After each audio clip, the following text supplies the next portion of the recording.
पथरी वाले केस में काम आने वाला प्रोडक्ट है।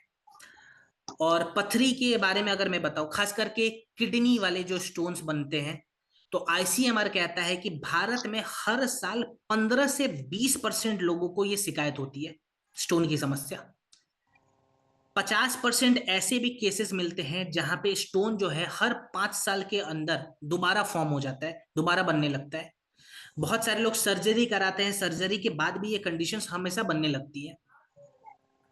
मार्केट में बहुत सारे पेन किलर भी मिल जाते हैं, लेकिन पेन किलर के साइड इफेक्ट्स बहुत ज्यादा होते हैं, खास करके किडनी के ऊपर।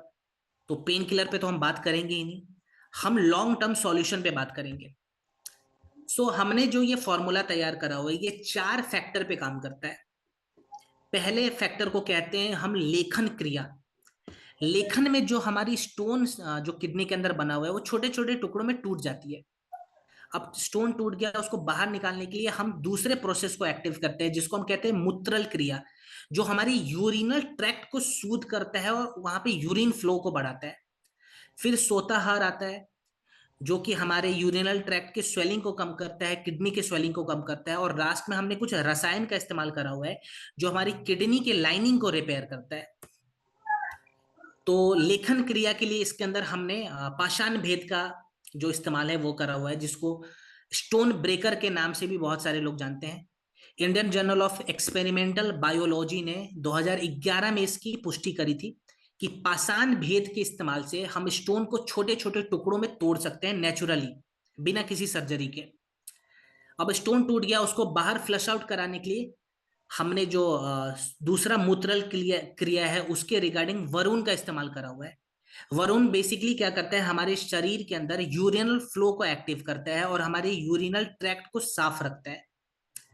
अगर किडनी में इन्फ्लेमेशन बढ़ा हुआ है, स्वेलिंग बढ़ गई है, उसको कम करने के लिए हमने पुनर्नवा का इस्तेमाल करा हुआ है इसके अंदर। इसके बाद इसके अंदर हमने गोखरू का इस्तेमाल करा हुआ है, जो बेसिकली स्टोन के वक्त जो दर्द बहुत ज्यादा बढ़ जाता है, उस दर्द से आराम दिलाने के लिए गोखरू का हमने इसके अंदर एड ऑन किया हुआ है। और लास्ट में हमने गिलोय का इस्तेमाल करा हुआ है, जो बेसिकली इन सभी फैक्टर्स को मैनेज करता है। ठीक है, आप इसको मैनेजर कह सकते हैं इस केस में। इन्फेक्शन से भी बचाएगा, और जो हमारा मेटाबॉलिक रेट जो कम हो जाता है, उस मेटाबॉलिक रेट को भी इंप्रूव करता है इस केस में। सो स्टोन डॉक हमें कैसे लेना है, खाने पीने में क्या क्या परहेज रखेंगे। सबसे पहले तो डोज के बारे में बात करें। 15 से 20 ml इसका एवरेज डोज जो आपको नोट डाउन करना है। खाना खाने के बाद गुनगुने पानी के साथ दिन में 2 बार। अगर किसी को एलोपैथी मेडिसिन डॉक्टर ने सजेस्ट किया हुआ है, तो आप एलोपैथी मेडिसिन लेने के 1 घंटे के बाद ये प्रोडक्ट का इस्तेमाल करेंगे, एकदम से नहीं करेंगे, 1 घंटे का एक गैप लगा दें। ठीक है, 40 से 50 दिनों का एक प्रोटोकॉल बना ले। रिजल्ट हो सकता है आपको 20 दिनों में ही आ जाए, लेकिन रिजल्ट आने के बाद भी हमें प्रोटोकॉल को फॉलो करना है, ताकि जो फ्यूचर में स्टोन बनने के चांसेस है वो कम हो जाए। क्लियर।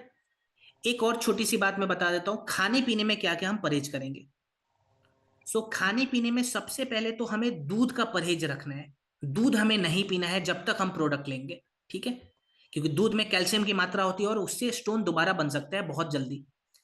सेकेंड पॉइंट, जिस फल में, जिस सब्जी में छोटी छोटी बीज पाई जाती है, जैसे बैंगन, भिंडी, अमरूद, टमाटर, इसके अलावा अनार वगैरह, वैसी चीजें हम ना खाएं थोड़े समय तक। हाई प्रोटीन डाइट नहीं लेना है, तो नॉनवेज वगैरह अवॉइड कर दे, सोयाबीन, राजमा, ये सभी चीजें अवॉइड करें। और पानी अपनी क्षमता से 1 लीटर ज्यादा पिएंगे। एग्जाम्पल के तौर पे, अगर मेरे शरीर को 3.5 लीटर पानी डेली चाहिए, तो मैं 4.5 लीटर पानी पीऊंगा स्टोन के समय, ताकि यूरिनल प्रोसेस हमारा बना हुआ रहे। क्लियर। तो इन चीजों का भी आप ध्यान रखेंगे प्रोडक्ट के साथ साथ।